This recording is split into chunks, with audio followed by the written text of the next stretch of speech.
Double, double, toil and trouble, fire burn and cauldron bubble. Cool it with the baboon's blood. Then the charm is firm and good. When shall we free meet again? In thunder, lightning, or in rain? When the hurly-burly's done. When the battle's lost and won. That shall be ere the set of sun. Fair is foul and foul is fair. Hover through the fog and fill the air. By the pricking of my thumb. Something wicked this way comes.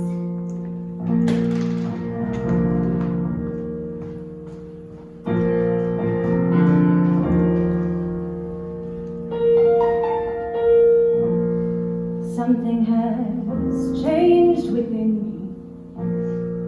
Something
goblins and flying monkeys. Welcome to Theater of the Macabre. My name is Craig Johnson, and I am your humble host tonight. And you just heard Hope Nordquist singing Defying Gravity from Wicked. That's right, we are so macabre, we do our 11th hour number at the top of the show. Do not worry though. We have a spooktacular selection of stories, both classic and contemporary, and Hope will be back later in the show with a few more haunting numbers. Speaking of later in the show, if there's anyone here who has maybe had a little macabre encounter of their own, maybe a ghost story, some short little anecdote about something that happened in a creepy house, something that went bump in the night. Well, later in the show, I will ask if there's maybe one or two of you who might like to come down and tell us your own story. Ponder that while we proceed with the program. Now, imagine it is an October night 150 years ago, and Dad decides to read a bedtime story to the kiddos. He picks up Good Stories for Great Holidays, opens it to the Halloween section, and begins this classic tale by the Brothers Grimm. Once upon a time, there was a little girl who was very willful and never obeyed her elders. So how could she be happy? One day she said to her parents, I have heard so much about the old witch who lives in the woods that I shall go and see her. I hear she is a wonderful old woman and has many marvelous things in her house. But her parents forbade her, saying, the witch is a wicked old woman who performs dark deeds. If you go near her, you are no child of ours. But the girl just tossed her curls and set off through the woods. Along her way, her assurance turned to fear for the things she saw and the people she met. When she arrived at the witch's cottage, the old woman answered the door. Oh, my dear child, you look dreadfully pale. I have frightened myself with what I have seen. And what did you see, my fair little one? I saw a man in the woods all covered in black. That was only the coal man who keeps my house warm. I then saw a man all dressed in gray. That was merely the sportsman who supplies me with game. After him, I saw a man, oh, blood red was he. That was simply the butcher who dresses the game I cook. But oh, I was most terrified when I looked into your window and saw not you, but a horrible creature with a fiery head. Then you have seen the witch in her proper dress. For you I have long waited, and now, my pretty, you shall give me light. So saying, the witch changed the little girl into a log and threw her onto the fire. As the blaze roared, the witch resumed her seat by the hearth and warmed herself. How good I feel. That fire has not burned so bright in a long, long time. Good night, kids. Sweet dreams. That's terrifying. I'll be sure to never tell that story to any little kid. Fine. Here's a proper story. In 1893, Charlotte Gilman published her classic tale, The Yellow Wallpaper, a psychological thriller about interior decorating. We are going to present it in 3 parts tonight. Part 1.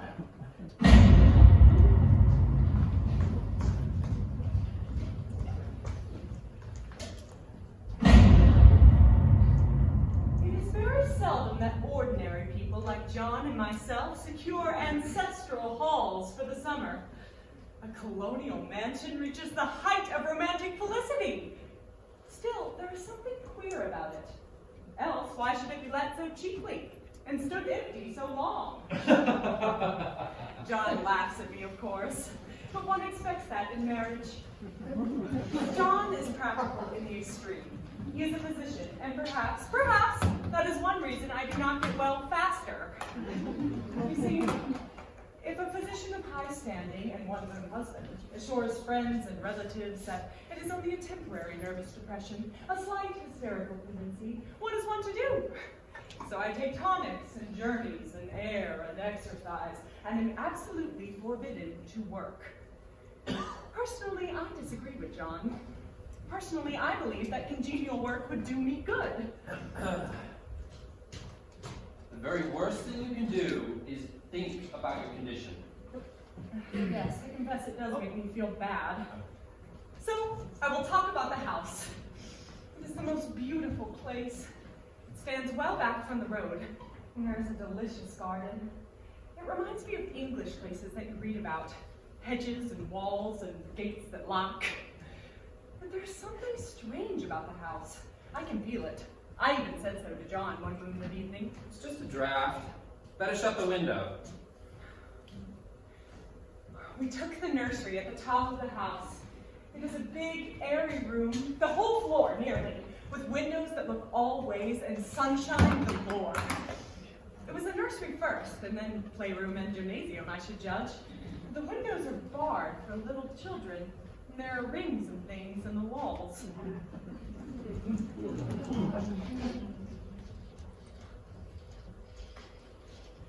The wallpaper is stripped off in great patches all around the head of our bed. I never saw a worse paper in my life. One of those sprawling, flamboyant patterns committing every artistic sin. When you follow the lame, uncertain curves a little distance, they suddenly commit suicide, plunge off at outrageous angles, destroy themselves in unheard of contradictions. The color is repellent, smoldering, unclean yellow, with a sickly sulfur tint. No wonder the children hated it. I should hate it myself if I had to live in this room long. Here comes John. I must put away this diary. He hates to have me write a word.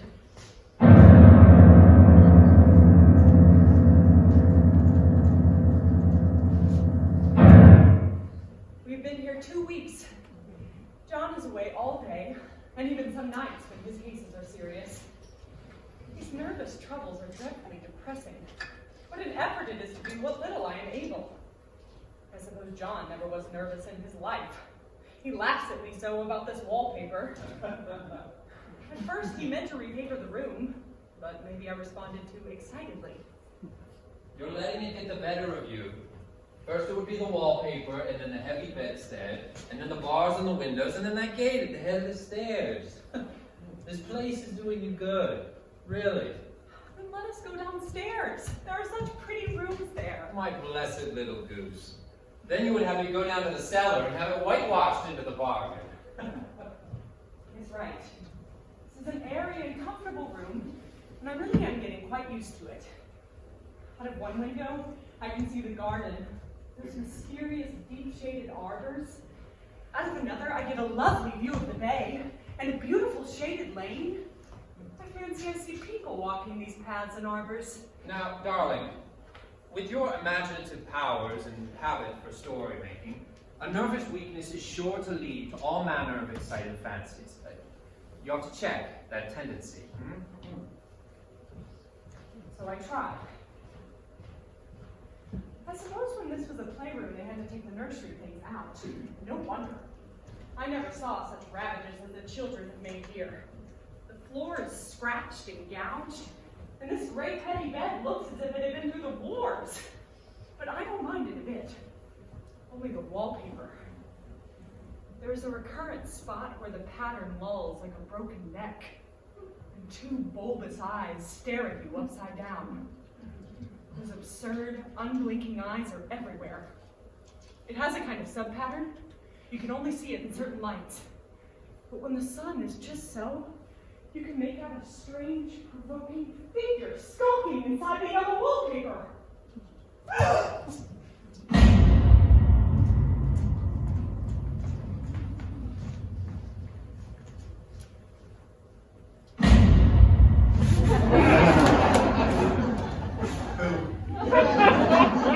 So I was sitting in my sunroom in South Minneapolis working on the script for Macabre, and I thought like, oh, I'm gonna take a break and check out what's happening on ye old Facebook. Oh, excuse me, Meta. And so I logged on, and the very first thing that I saw was from my neighbor. She had just posted it, and she lives right across the alley. She wrote, "So this just happened. Jim is at an event, and I was taking a long shower. He's not due back here for a little while yet, but I heard some banging around, so I assumed he stopped home for something. I opened the bathroom door, and the living room, dining room area was completely hazy, and the smell of cigarettes was heavy, like pulled the bath towel up over your mouth and nose because it's so thick in the air. I went and checked the security system, and the alarm was still set from when Jim left. So I came back to the living room and shouted, "Who's here?" And immediately, the smoke cleared the room. Weird, right? Well, if you have a short little anecdote like that you would like to share, the next time I come out on stage, I will ask and see if there are one or two volunteers who might want to step out and tell us a macabre story of their own. But before that, I'd like to bring out my friend David Mann. Now, Park Square audiences know David from a lot of productions over the years, and in fact, in this very theater right here, he's directed a wonderful production of Romeo and Juliet that has literally played to thousands of high school students. The story he's about to tell you is a little different than Romeo and Juliet. David Mann.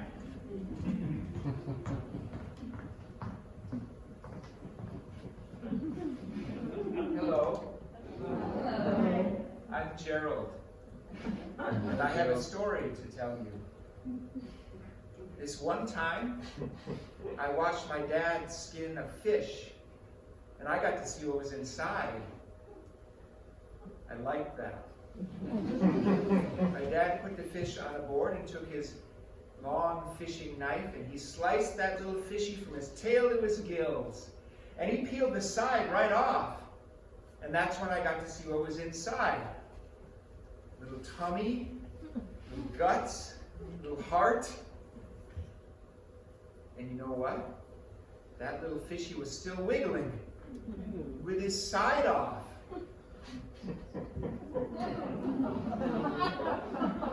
So that was neat. After that, I wanted to catch some other things and see what was inside. So I got some traps, and I called my friend Wade Tollefson because I knew he liked to go trapping. That's how Wade said it, trapping. Wade looked like a monkey, like a big blonde pink monkey. He had ears that sort of stuck out, and puffy cheeks, and a big chunky forehead. But I didn't call him monkey or anything because that wouldn't be polite. Wade told me that he would show me how to skin and catch gophers. He said there was a whole mess of them up at the cemetery. So our moms made us some lunches, and I brought a ginger ale, and Wade brought a Slurpee. Wade was always carrying around a great big green Slurpee. So we got up to the cemetery, and Wade showed me how to set a trap. First, you wipe some peanut butter on that little round thing in the middle of the trap, and then you open it up and you set it over the gopher hole. And then you wait for the gopher to come up the hole, and when he does, crack! He's in the trap. So we set our traps, and then we sat nearby and we had our lunch. And if you listen real hard, you can hear the little gopher claws coming up the hole.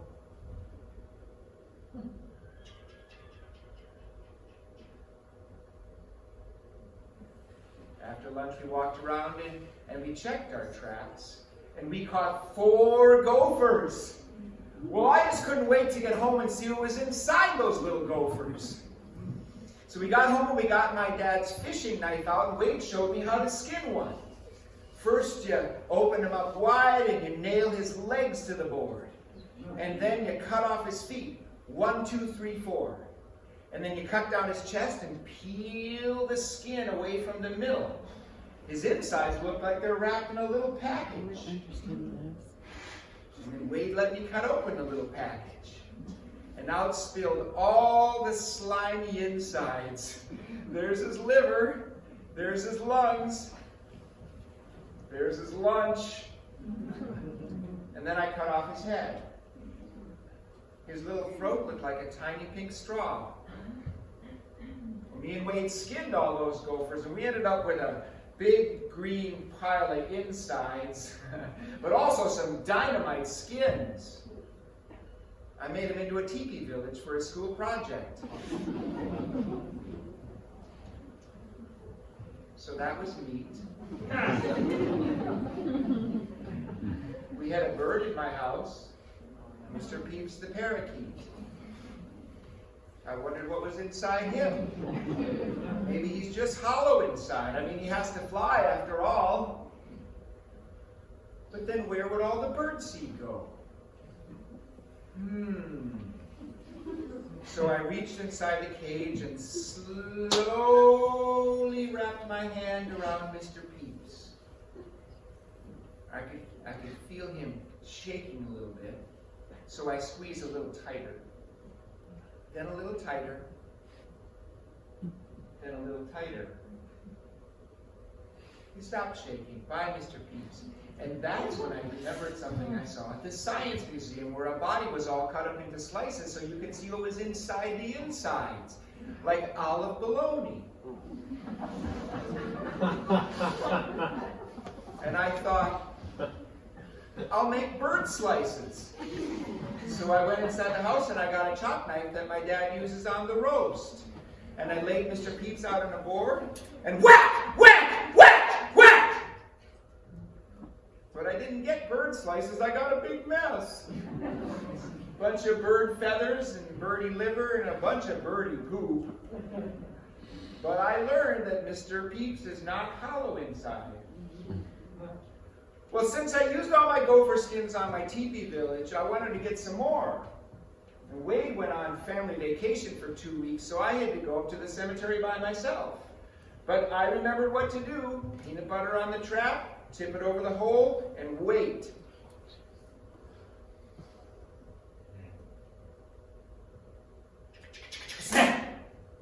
Well, I caught 17 gophers when Wade was on vacation. And I skinned them all myself. And I kept all the little gopher feet in a can. And I started to wonder what it would sound like if all those little gopher claws started scratching all at the same time. Well, I was getting sort of bored with all these itty-bitty creatures, and I wanted to catch something bigger and see what was inside. I caught a cat and a bunny and the Swanson's little dog. But they all were still pretty small. Well, then my mom and dad went away for the weekend and left me home. And they told me to take out the garbage and sweep the garage. And so that's what I was doing when Wade walked up. He was back. Hey, Wade, I said, let's go catch some bigger things and see what's inside. But he said he didn't want to go trapping with me because he had a new friend and they liked to go skateboarding.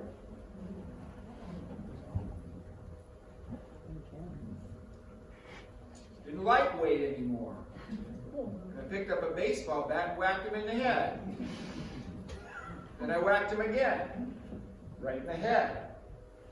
He was down, but he was breathing. And I thought, hey, Wade's bigger than a gopher.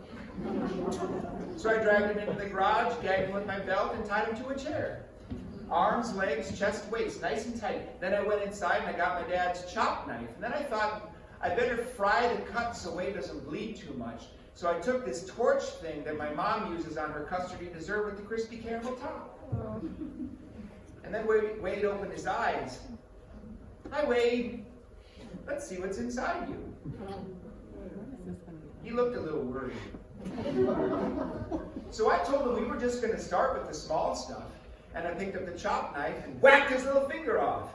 Blood was squirting everywhere, way more than the dog even. So I fried it with the caramel torch. Wade yelled, so I had to whack him with the bat again. Well, I got my dad's fish knife and I cut open that little finger. I peeled it away just like Wade showed me on the gophers, and it was so cool. You could see all the muscles and the bone. I showed it to Wade, but he didn't seem too interested. So I plopped that little finger in his lap so he could look at it later. Well, I wanted to see what was inside his foot. So I took off his shoe and his stinky, stinky sock. Pew, Wade.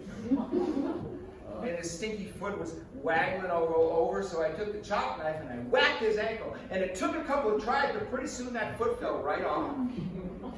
Blood was gushing out, so I fried it real good with the caramel torch.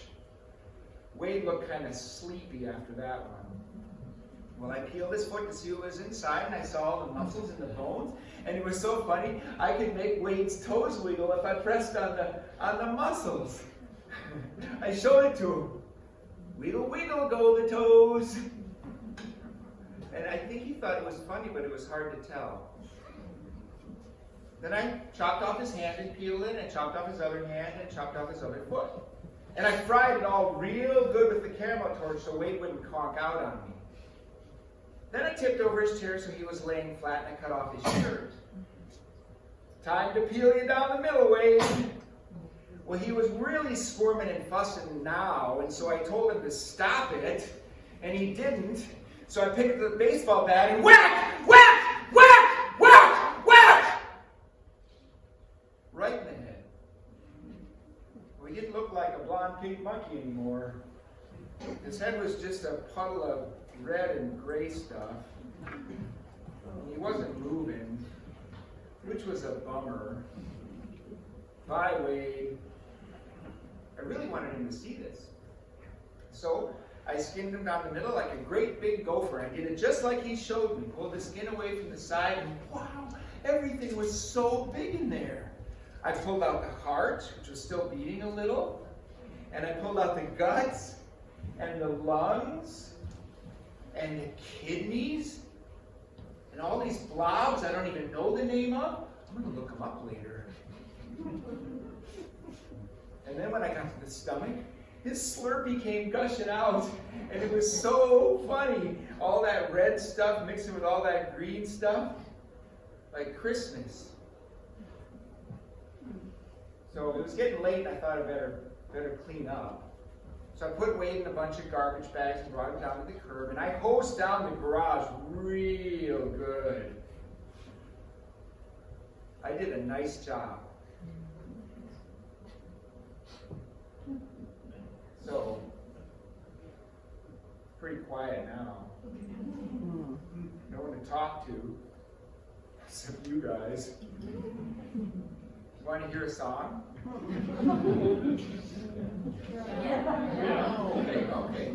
Okay. Great green gobs of greasy, grimy coconuts, a big monkey, chopped up parakeet. All this stuff is very, very good to eat, but I forgot.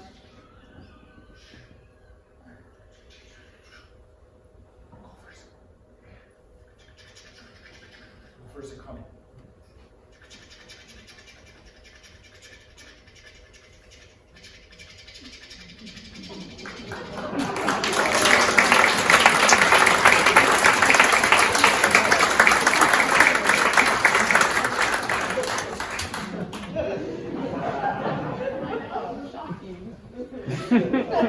I am so sorry about that. We'll make sure David sticks with Romeo and Juliet. Well, I can't possibly ask you to tell any stories at this moment. We need a palate cleanser. Right. Here's a little episode from Dracula.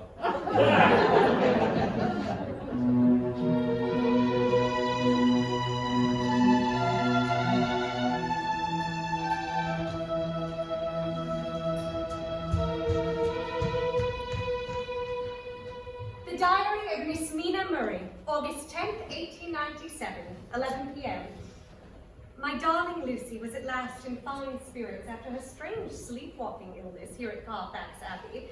We two friends had a lovely walk, and the fresh air seemed to wipe the slate clean. Then a capital tea in a sweet little old-fashioned inn with a bow window right over the seaweed-covered rocks of the crashing sea. Lucy was really tired, so we crept home to bed as soon as we could. She is now asleep and breathing softly, with more colour in her cheeks and looks so sweet. And so to sleep and restful dreams.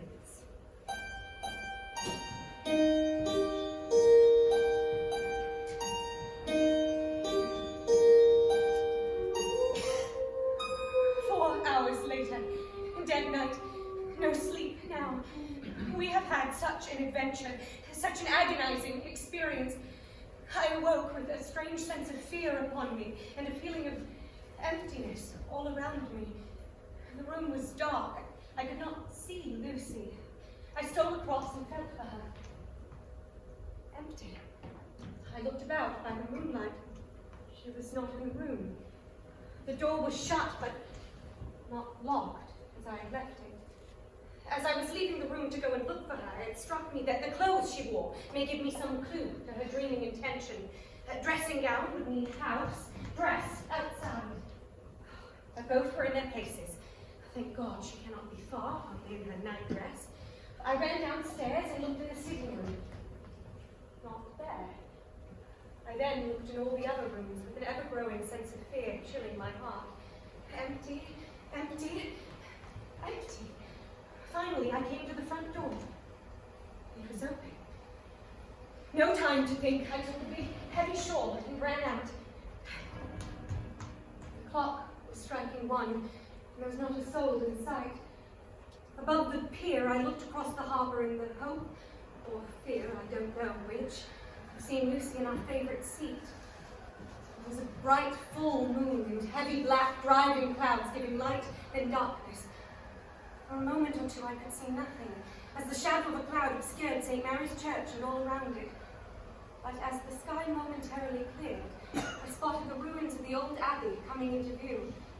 And as a narrow band of light, sharp as a sword cut, moved along, the church and churchyard became gradually visible. There, on our favourite seat, the silver light of the moon struck a half-reclining figure, snowy white. Lucy! The coming of a cloud was too quick for me to see much, for shadow shut down the light almost immediately, but it seemed to me as though something dark stood behind the seat where the white figure shone. What it was, whether man or beast, I could not tell, but a sick fear gripped my heart. I did not wait to catch another glance, but flew down the steep steps. I could see the seat and the white figure, for I was now close enough to distinguish it, even through the spells of shadow. There was undoubtedly something tall and sleek in a dark cape that gave suggestion of a menacing creature, and it was bending nearer and nearer over the half-reclining figure. Lucy! Lucy! The creature raised its head, and I saw a white face and red, gleaming eyes. What in heaven was I looking at? Lucy made no answer, so I ran on to the entrance of the churchyard. A cloud, as if compelled by some powerful force, flew across the sky, plunging us into darkness once again. For a moment I lost sight of her. Lucy! No nightmare ever felt as terrifying or as real, but in an instant the cloud passed, and the moonlight streamed down so brilliantly that I could see Lucy, half reclining with her head lying over the back of the seat. She was quite alone, not a sign of any living thing about. I bent over her. I could see that my dear friend was still asleep. And there came a little shudder through her, as though she felt the cold. I flung the warm shawl over her and drew the edges tight round her neck. I fastened the shawl at her throat with a large rope, but I must have been clumsy in my anxiety and pricked her with it, for though her breathing became softer, she put her hand to her throat and moaned. I regretted seeing a drop or two of blood, which I dabbed away before I began very gently to wake her. At first she did not respond, but gradually she became more and more uneasy in her sleep, moaning and sighing occasionally. I shook her more forcibly, till finally she opened her eyes. She did not seem surprised to see me, and did not realize where she was. Trembling, she clung to me, and when I told her, "Come home, dear Lucy," she rose, without a word, with the obedience of a child. Fortune favoured us. We met not a soul.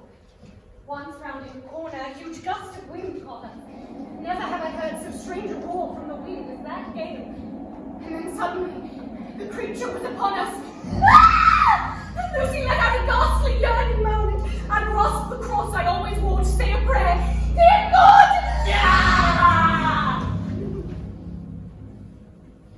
But in a moment, the night was still, except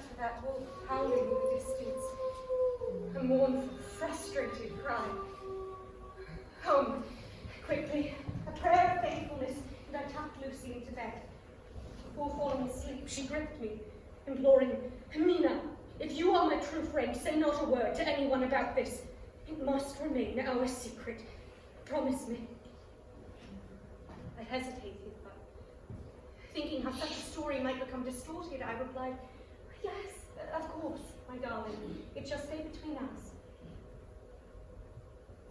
As I now watch her slip off to sleep, I see upon her neck the 2 small pinpoints. Oh no. No, those wounds weren't caused by my throat. They could only be from that creature of the night. And I see terror now sweeps over me, and the thought rushes to my brain. This is not the end. This is only the beginning.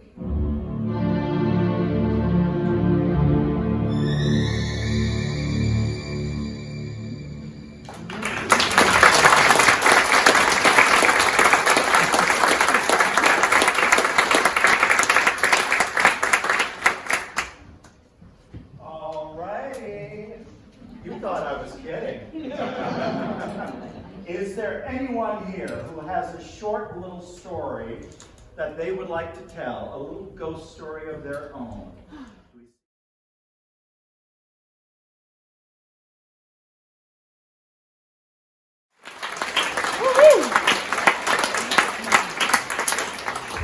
So many plot points. Thank you to our 2 storytellers. Appreciate that. Hey, you know what? I have been wondering what is up with that woman and the yellow wallpaper.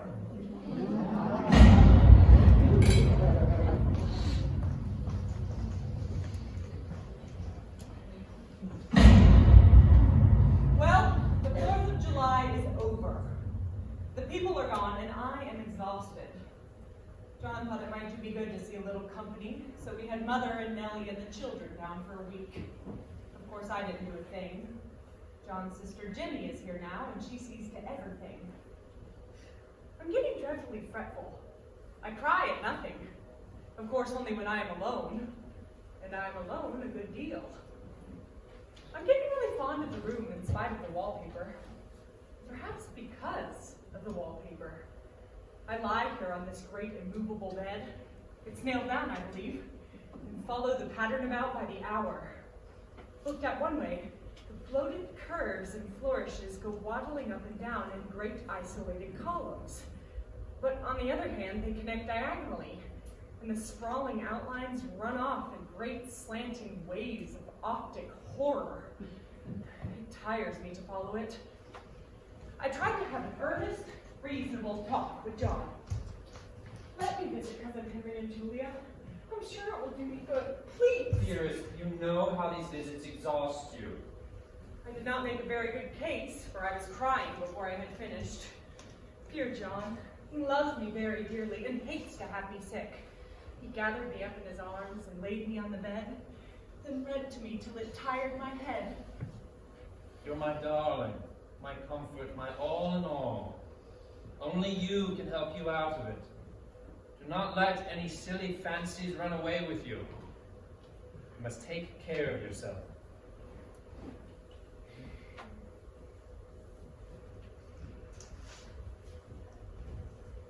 Of course, I never mention it anymore. I am too wise. But I keep watch on the wallpaper. There are things that nobody knows but me. Behind that outside pattern, the dim shape gets clearer every day. It is a woman stooping down and creeping about. I wonder. It's getting to be a great effort for me to think straight.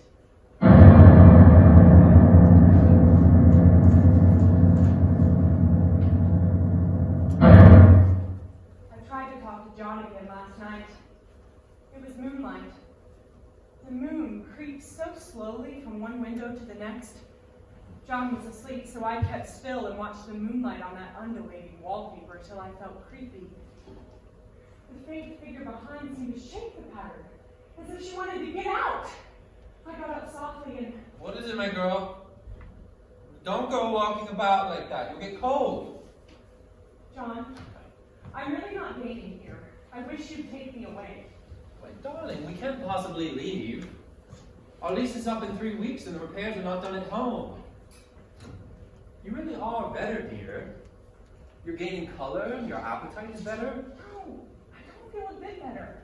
And my appetite may be better in the evening when you are here, but it is worse in the morning when you are away. Bless her heart, she should be as sick as she pleases. I am the physician, and I know. Of course, I said no more and went to sleep. Actually, I lay there for hours trying to decide whether the front pattern and the back pattern of the wallpaper moved together or separately.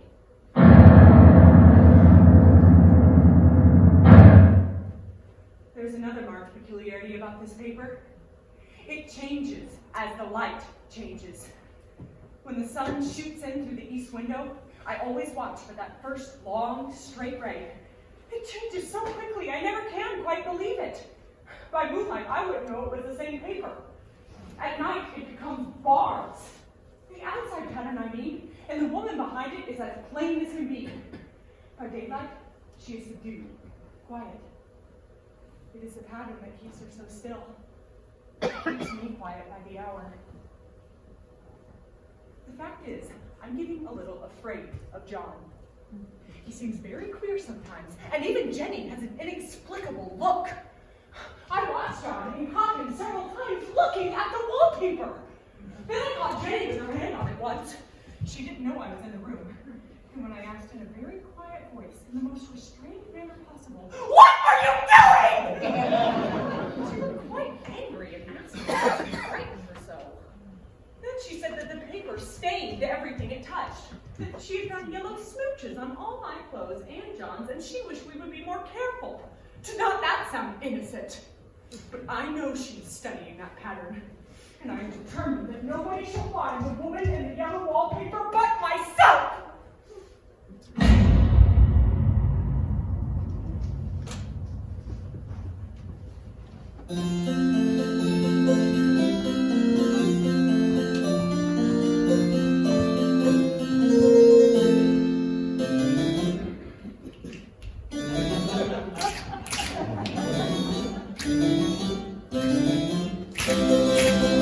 They're creepy and they're kooky, mysterious and spooky. They're all together hooky, the Addams Family. Their house is a museum, when people come to see them, they really are a scream, the Addams Family.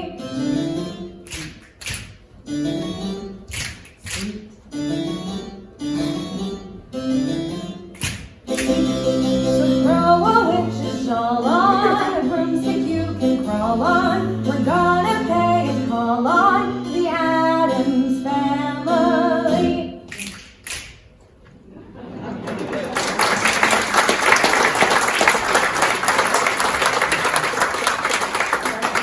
We are so classy here. Well, we are heading into the home stretch, so we have 3 stories in a row for you. Edgar Allan Poe's classic tale, The Telltale Heart, the conclusion of The Yellow Wallpaper. But before that, we're going to bring out Taj Ruler.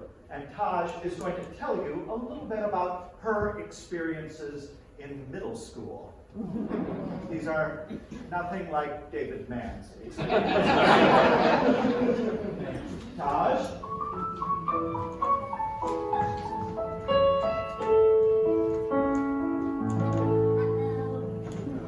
So when I was 13, I was an actively practicing witch.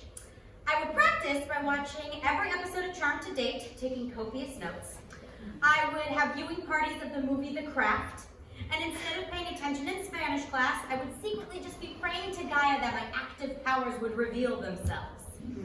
It didn't matter that I hadn't received my Hogwarts acceptance letter yet, because I knew in my heart I was, and will always be, a witch. Active powers or not, I would continue to hone my craft, and I would do so with this. This is my Book of Shadows. Every practicing witch should have a Book of Shadows. Just so everybody knows, there is on the cover a sheep holding a rooster on its back. And yes, that does have significant meaning. A sheep's wool traditionally could be placed in the room that someone was sleeping in to absorb that person's breath, which could then be used to bewitch them. and a rooster was used as sacrifice as an offering to a goddess, as it was believed to represent light and goodness. I also thought it was just super weird and distracting, and I hoped somebody would see it, would not want to actually open it and look what was inside.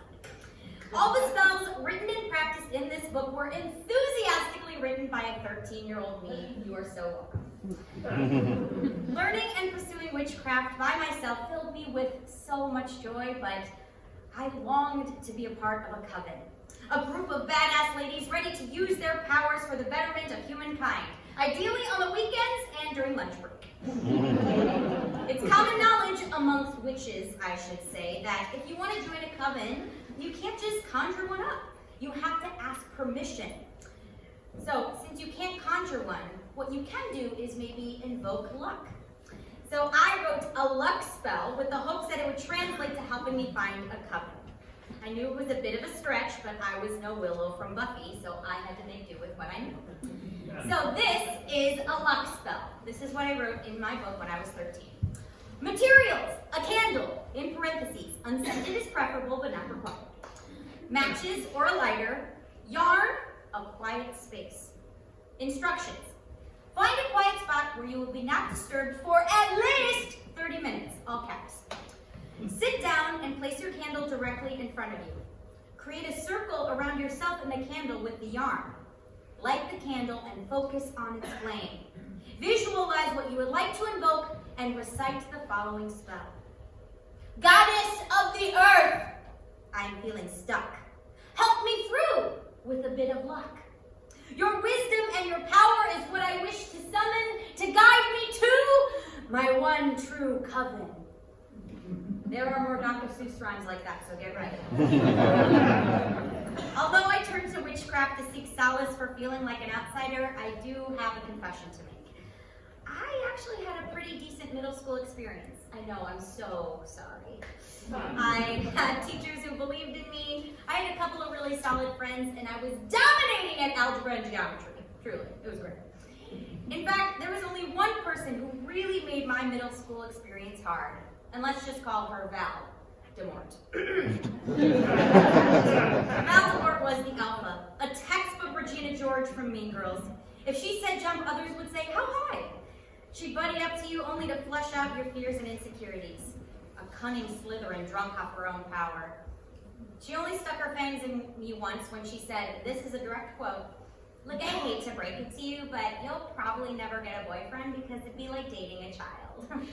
Plus, you look too much like your dad. And your dad's been single too, right? That's too bad because you didn't get any of your mom's exotic genes. Good luck! You're gonna need it. She was the worst! I was licking my wounds for a while after that one. However, it wasn't my pain that really was the last straw.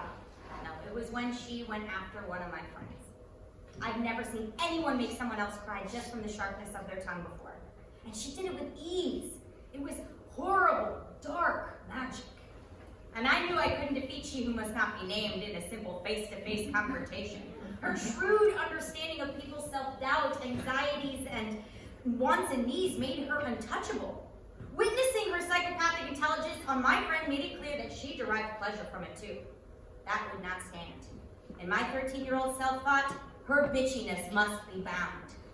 So I wrote a bitchiness binding spell. Yeah, materials, a stick. Thread or yarn and a pen. Instructions, write the name of the person you wish to bind on the stick. Wrap the stick with the thread or yarn as tight as you can. Now, recite the following spell.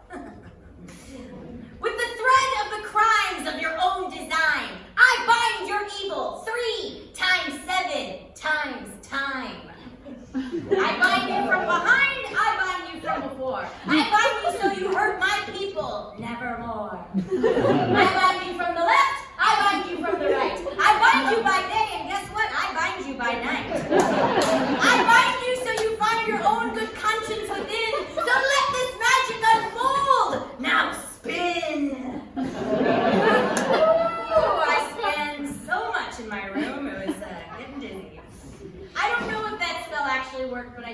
myself shifting away from Voldemort and any of her evilness, and I began to dive deeper into learning more about the history of witches. And witches have always gotten a bad rep. The literal definition of a witch in the dictionary are as follows. 1, a woman thought to have evil magical powers. 2, a girl capable of enchanting or bewitching men. 3, an edible North Atlantic flatfish that has some commercial value. In all seriousness, though, people have mocked, shunned, and feared witches for centuries. In the 1600s, during the Salem witch trial, the idea of women being in a position of power literally made the patriarchy piss themselves in fear, which they would then blame on witchcraft, and they would either drown, burn, or stone innocent women to death. To death. And it wasn't just women in power either. It could be as simple as being different than what was expected of them. If they were unmarried, if they were single mothers, if they were widowed, if they didn't go to church regularly or dressed or acted indecently by the standard of the time, the standard, I might add, that was set by men. You know, the wild part was, though, it wasn't actually the men who accused these women of witchcraft all the time. Sometimes it was other women.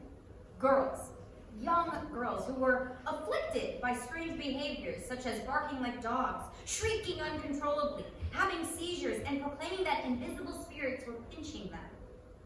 These girls claimed that these fits were caused by the devil, and when they went to see the town doctor, he confirmed that they were experiencing symptoms of witchcraft. These young women, who would point their fingers at others and name these witches during the Salem witch trial, were called the Circle Girls.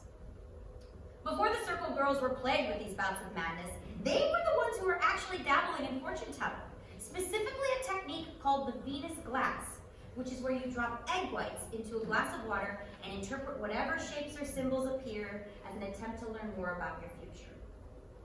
To avert the eyes of their fathers and the church to their sins and shame, they began to derive a certain pleasure from the power they realized they possessed for being responsible of the outcome of these innocent women that just happened to be deemed other by societal norms. One particular girl, Anne Putnam Jr., the leader of the Circle Girls and who was only 12 years old, accused 62 people of witchcraft. 19 of those people were unjustly executed. And once you were accused of witchcraft, that was it.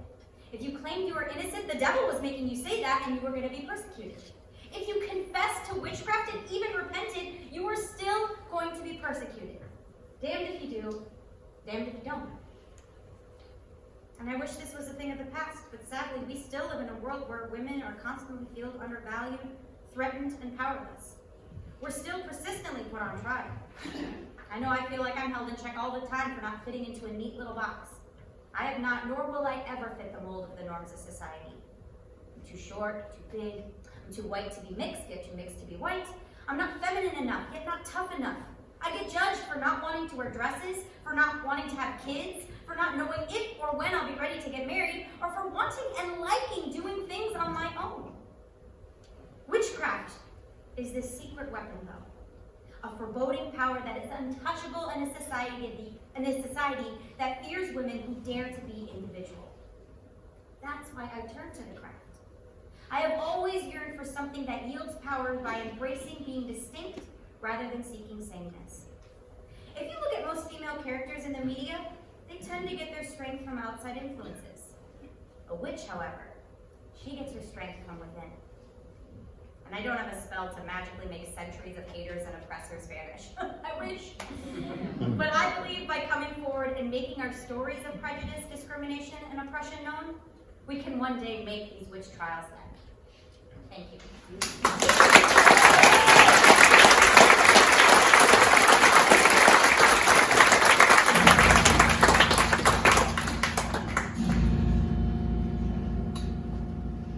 Impossible to say how the idea first entered my brain.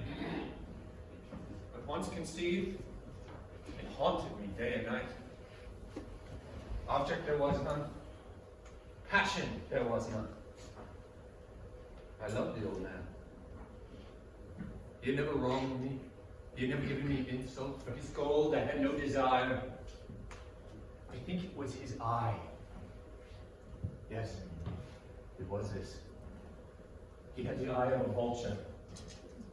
a pale blue eye with a film over it. Whenever it fell on me, my blood ran cold. And so by degrees, very gradually, I made up my mind to take the life of the old man, and thus rid myself of the eye forever. Now this is the point. You fancy me mad. Madness knows nothing. But you should have seen me. You should have seen how wisely I proceeded, with what caution, with what foresight I went to work. I was never kinder to the old man during the whole week before I killed him. And every night at midnight, I turned the latch of his door and opened it, oh, so gently. When I made an opening sufficient for my head, I put in a dark lantern, all closed so that no light shone out, and then I thrust my head. Oh, you would have laughed to see how cunningly I thrust it in. I moved it slowly, very, very slowly, so as not to disturb the old man's sleep. Would a madman have done so wise as this? And then when my head was well in the room, I undid the lantern cautiously. Oh, so cautiously, for the hinges creaked. I undid it just so much that a single thin ray fell upon the vulture eye. And this I did for 7 long nights. Every night just at midnight. But I found the eye always closed, so it was impossible for me to do the work. It was not the old man who vexed me, but his evil eye. And every morning, when day broke, I went boldly into his chamber, spoke courageously to him, calling him by name in a hearty tone, and inquiring how he had passed the night. So you see, he would have been a very profound old man indeed to suspect that every night I looked in on him while he slept. Upon the 8th night, I was more than usually cautious in opening the door. A watch's minute hand moves more quickly than did mine.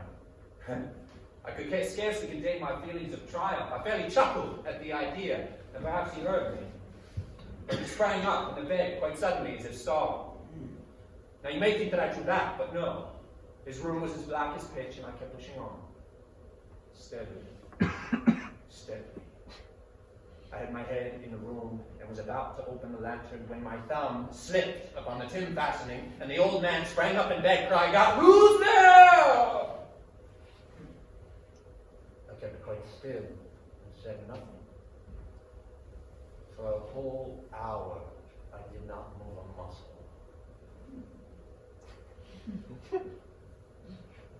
Finally, I resolved to open a very, very little crevice in the lantern, until at length a simple dim ray, like the thread of a spider, shot out from the lantern and fell upon the vulture eye. It was open. Wide, wide open. And I grew furious as I gazed upon it. I saw with perfect distinctness a dull blue with a hideous veil over it that chilled the very marrow in my bones. And then suddenly there came to my ears a low, dull, quick sound, such as a watch makes when enveloped in cotton. I knew that sound well, too. It was the beating of the old man's heart. It increased my fury as the beating of drums stimulates the soldiers into courage. But even yet I refrained and kept still. I scarcely breathed. I held the lantern motionless. I tried how steadily I could maintain a ray upon the eye. Meantime, the heartbeat was quicker and quicker, louder and louder every instant. The old man's terror must have been extreme, but then a new anxiety seized me. The sound would be heard by a neighbor. The old man's hour had come. With a loud yell, I threw open the lantern and leapt into the room. The old man shrieked once only. In an instant, I dragged him to the floor and pulled the heavy bed over him. I then smiled gaily to see the deed so far done. But for many minutes the heart beat on with a muffled sound. This, however, did not vex me. It would not be heard through the wall.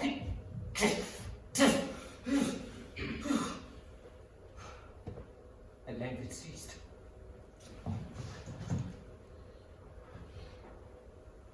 The old man was dead.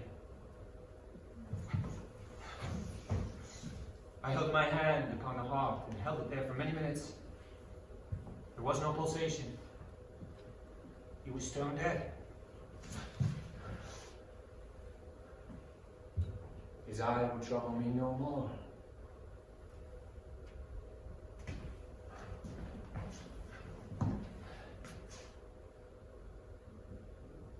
If you still think me mad, you will think so no longer when I describe the wise precautions I took for the concealment of the body.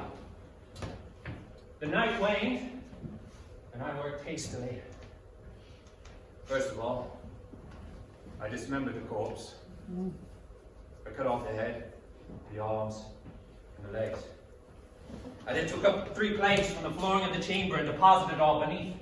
I then replaced the board so cleverly so that no human eye, not even his, could have detected anything wrong.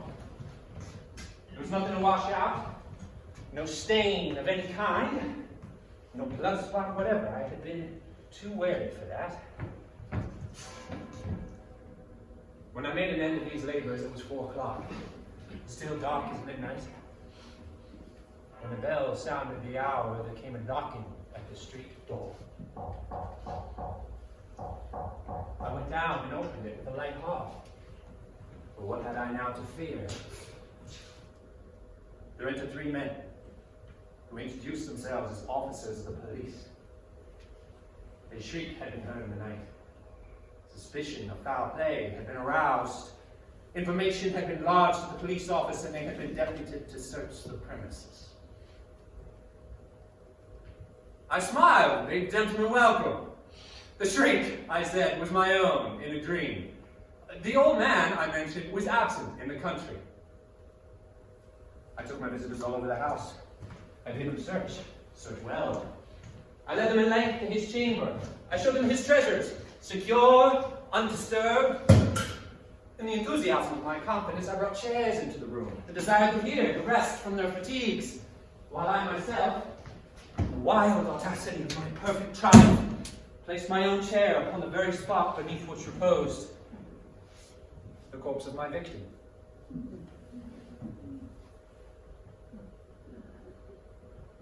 The officers were satisfied. My manner had convinced them. I was singularly at ease. They sat, and while I answered, they chatted of familiar things. But ere long, I felt myself getting pale and wished them gone. I had a headache, and I fancied a ringing in my ears, but still they sat and chatted. The ringing became more distinct. I talked more freely to get rid of the feeling, but it increased and grew in definiteness until at length I found that the noise was not within my ears. It was a low, dull, quick sound, such as a watch makes when enveloped in cotton. I gasped for breath, and yet the officers heard it not. I talked more quickly, more vehemently, but still the noise increased louder and louder, and still the men chatted pleasantly and smiled. Was it possible they heard it not? No, they heard. They suspected. They knew. They were making a mockery of my horror!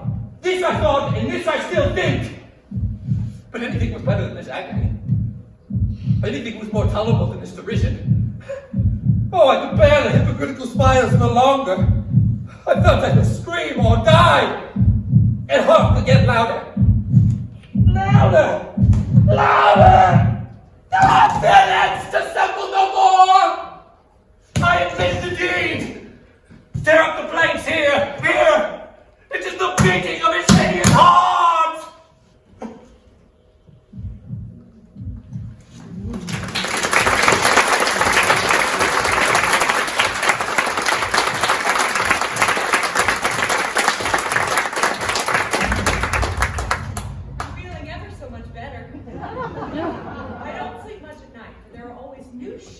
Wallpaper, and new shades of yellow all over it. It's a strangish yellow. It makes me think of all the yellow things I ever saw. Not beautiful ones like buttercups, but old, foul, bad yellow things. There's something else about that wallpaper. The smell. It creeps all over the house. It gets into my hair. I wake up in the night and find it hanging over me. I thought seriously of burning the house to reach the smell, but now I'm used to it. I've spent hours trying to analyze what it smelled like. The only thing I can think of is that it is like the color of the paper, a yellow smell. There's a very funny mark on this wall, low down, a streak that runs round. It goes behind every piece of furniture except the bed, a long, straight, even smooch, as if it had been rubbed over and over. I wonder how it was done and who did it and what they did it for. Round and round and round, round and round and round. It makes me dizzy.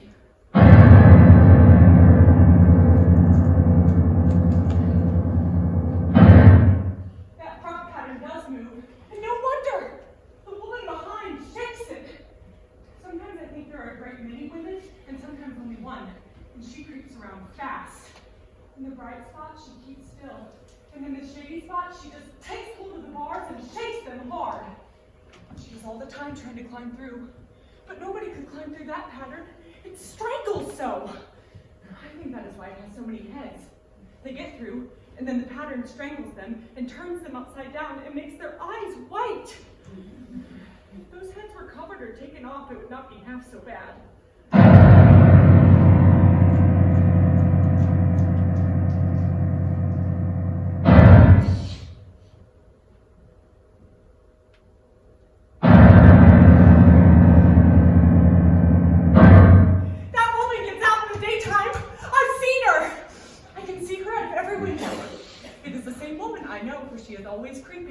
And most women do not creep by daylight. I always lock the door when I creep by daylight. I can't do it at night, for I know John would suspect something at once. Besides, I don't want anybody to get that woman but myself. I often wonder if I could see her out of all the windows at once. Turn as fast as I can only see out of one window at one time!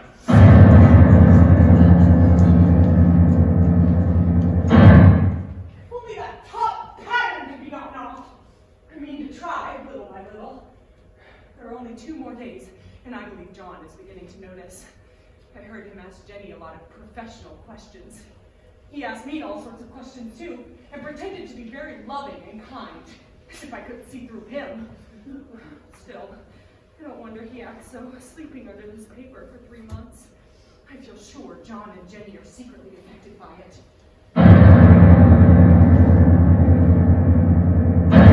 Hurrah! This is the last day! They are moving all the furniture down again. Only the bed stays, and the yellow wallpaper.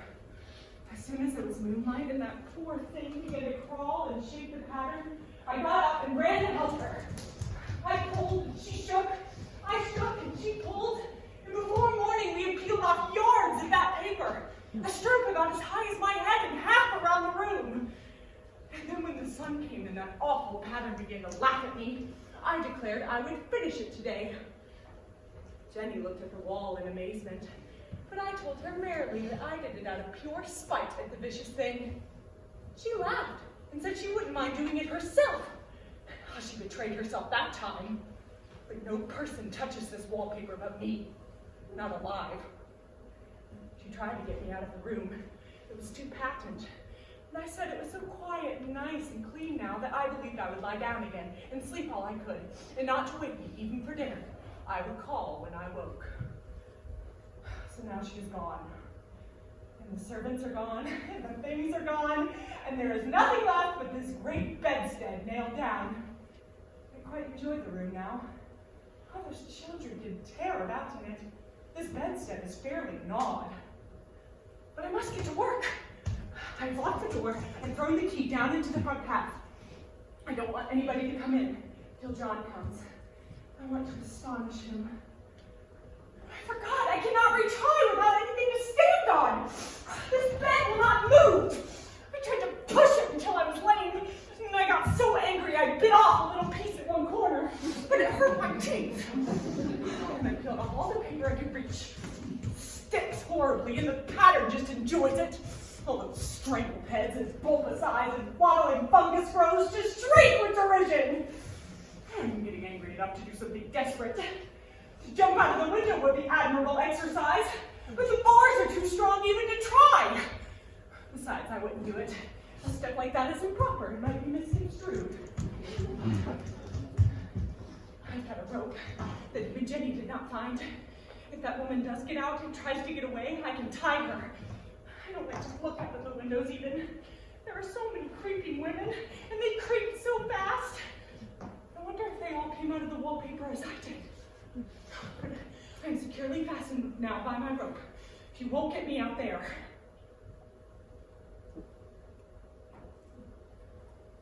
I suppose I'll have to get back behind the pattern when night comes, and that is hard. It is so pleasant to be out in this great room and creep around as I please. I don't want to go outside. For outside you have to creep on the ground, and everything is green instead of yellow. But here I can creep smoothly on the floor, and my shoulder just fits in that long smooch around the wall so I can not lose my way. Darling, you all right? Open the door, my darling. Open it. It's no use, young man. You can't open it. Fetch me an axe! Quickly! John, dear, it would be a shame to break down that beautiful door. The key is down by the front steps under a plantain leaf. That silenced him for a few moments. Open the door, my darling. I can't. The key is down by the front steps under a plant leaf. The key is down by the front steps under a plant leaf. The key is down by the front steps under a plant leaf. The key is... Eventually he had to go see and he got it, of course. For God's sake! What are you doing? I've got out at last, in spite of you and Jenny. And I've peeled off most of the paper so I can keep creeping and you can't put me back! Now why should that man have fainted? But he did, right across my path. So I have to creep over him every time. You creep. Creep. Creep. Creep. Creep.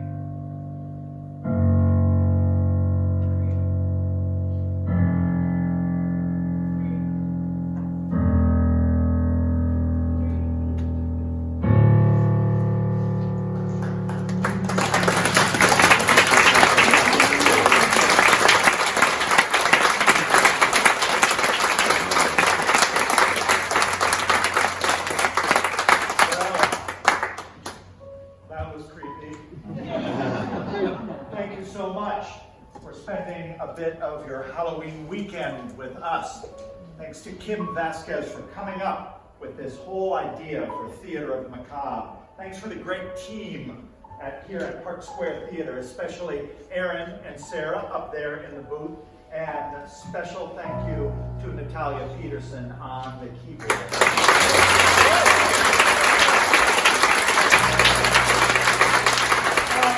I think we should end with a song. Let's all get kissed by the Spider Woman, Hope Nordquist.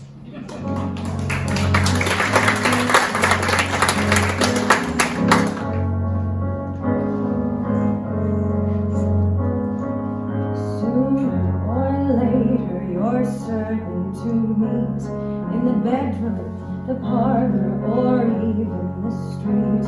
There's no place on earth you're likely to miss her kiss. Sooner or later, in sunlight or gloom, when the red candles flicker, she'll walk in the room, and the curtains will shake, and the fire will hiss. Here comes her kiss, and the moon grows dimmer at the tide's lower, and her black beads shimmer, and you're aching to move, but you're caught in the web of the Spider Woman in her